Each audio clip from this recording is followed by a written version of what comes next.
Rakyat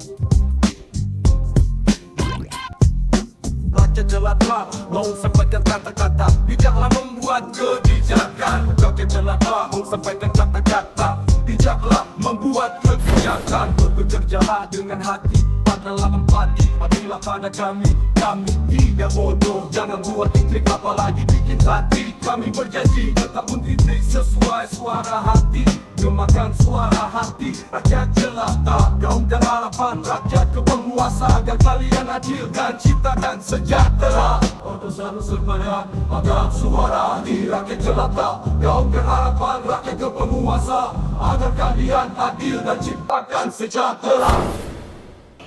Kalau tadi dibilang hebat-hebat gitu ya, Saiful Zaman, SPCRI dengan buku yang berderet ini segala macam. Saya ada di sini justru merasa beruntung karena Anda para ormawa semua itu jauh lebih hebat dibandingkan saya. Kenapa?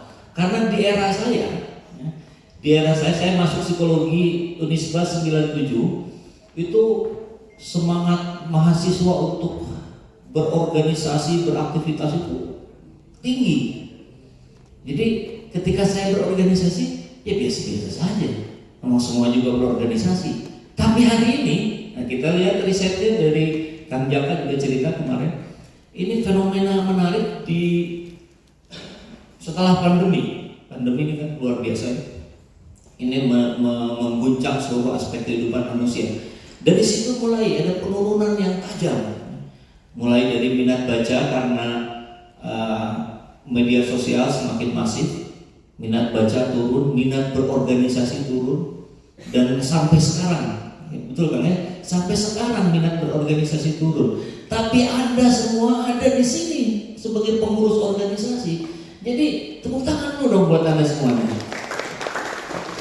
Ya harus ada awareness ya, kesadaran bahwa ya saya ini hebat gitu.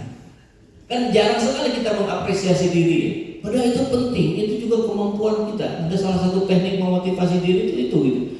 Kesadaran bahwa gila ya, yang lain malas hari ini jam segini kalau nggak lagi kuliah, dia lagi tiduran di kamar kos, lagi main games. Mungkin begitu. Tapi Anda memilih ada di ruangan ini. Ini kan luar biasa. Jadi beruntung sekali saya berada di lingkungan hari ini, adik-adik mahasiswa, kawan-kawan kita semua, karena Anda memilih untuk berorganisasi di tengah yang lain malas berorganisasi.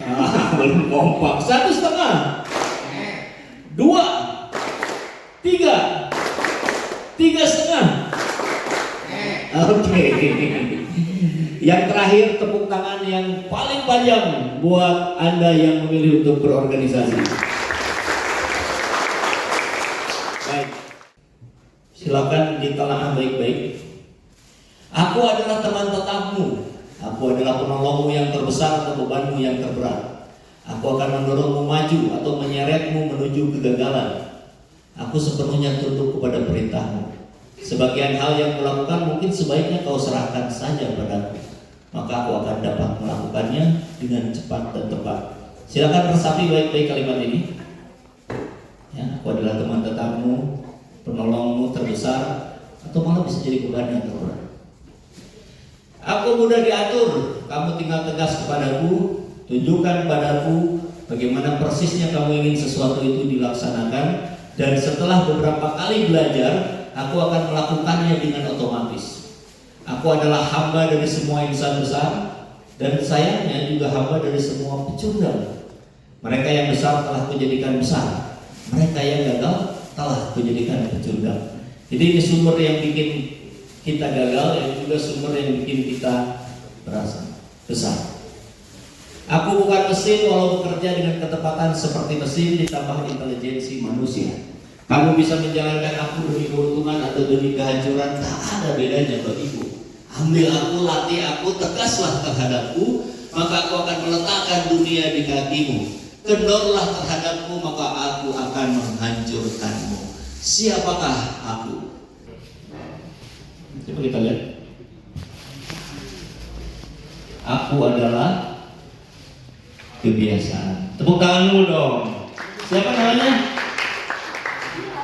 Ihan dari fakultas syariah. Ormawanya apa? Bemo. Ini dapat hadiah juga. Oke. Kebiasaan. Dahsyat ya. Kalau kita uraikan kebiasaan itu seperti tadi. Dia yang membuat kita besar. Dia pula yang bisa bikin kita berhasil. Ini pemantik. Saya sangat berharap sekali ya. Ini Anda kembali ke ormawa masing-masing, sampaikan ke rekan pengurus yang lain, teruskan, jangan hanya 5, tambahin lagi, dan sepakati secara konsensus. Kemudian kalau perlu itu dibikin buku sekarang kan bisa aja PDF gitu ya. Kemudian itu diketok palu, disebarkan, ini pegangan masing-masing, sehingga ada langkah-langkah yang lebih sistematis. Maka ketika etika itu kita jalankan, termasuk tadi boleh nggak ada punishment? Ya boleh saja nih. Melanggar etika pertama teguran atau tulisan. Kebiasaan ini kebiasaan yang diulang-ulang dalam berbagai kesempatan, dalam berbagai momen, maka itu menjadi watak, itu menjadi kepribadian. Tadi ada yang menjawab, itu menjadi karakter. Kalau sudah jadi karakter, selesai. Kalau karakternya bagus, maka dia sukses. Kalau karakternya buruk, ya dia gagal. Nah, kebiasaan dibentuk oleh tadi udah ada jawab. Pikiran sebelumnya. Kebiasaan itu apa sih? Kebiasaan itu terbentuk dari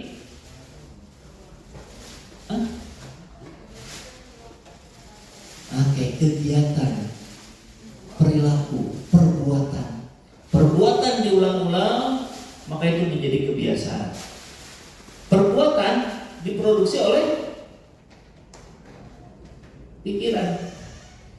Jadi kehidupan kita menjalani sehari-hari, termasuk menjadi pengurus di ormawa ini, ya ini. Nah, kita masuk tema di hari ini, etika dan integritas. Ini baru bisa dilakukan ketika ini sudah menjadi sebuah kebiasaan. Kebiasaannya adalah yang dibentuk oleh perbuatan yang diulang-ulang. Perbuatan produk dari pikiran. Maka hari ini mungkin 40 menit ke depan kita akan mengulas proses berpikir kita untuk memastikan bahwa terjadi kebiasaan, perubahan kebiasaan menjadi ormawa yang lebih baik dibandingkan ormawa yang sama di tahun atau di periode yang sebelumnya. Begitu ya.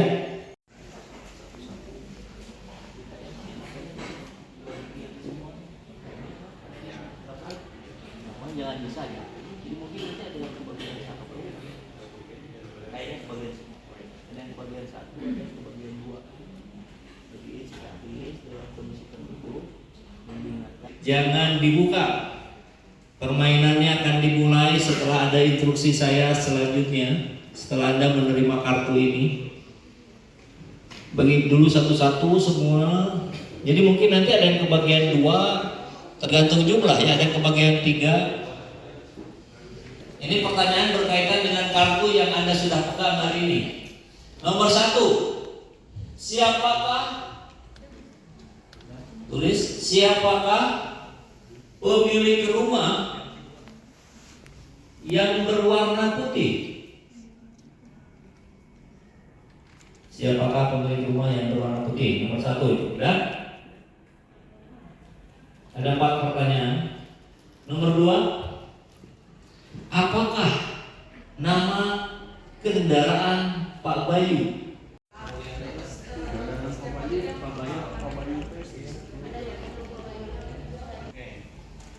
Yang pertama itu kita kejawab hewan apa yang dipelihara oleh Ibu Dede. Itu nomor 4. Yang dipelihara oleh Ibu Dede itu hewan monyet. Nah, karena alasannya karena Bu Dede itu tadi istrinya Pak Dodi. Di wilayah yang mesti kita diskusikan agar organisasi kita semakin efektif, tapi tentu nggak akan kita bahas. Nah, ini orang-orang, ini contohnya. Satu ya. Itu sekarang posisinya dia anggota DPR berperiode-periode dan sekarang posisinya sekjen Partai Demokrat. Nah, ya mudah-mudahan ketika kita bisa mengaplikasikan etika dan integritas ini, kita bisa menjadi orang-orang yang hebat.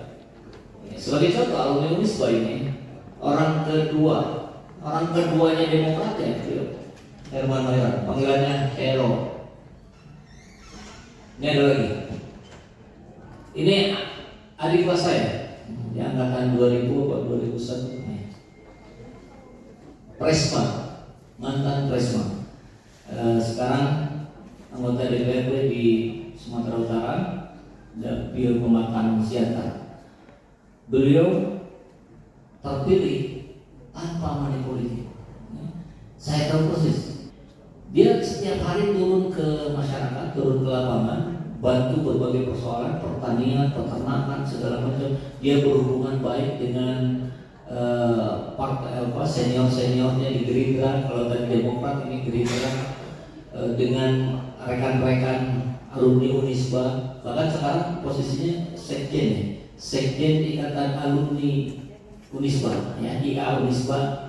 Ini contoh-contoh orang yang berintegritas, beretika dan berhasil. Terima kasih kepada Bapak Saiful Jamil atas materi yang sangat luar biasa dan penuh inspiratif.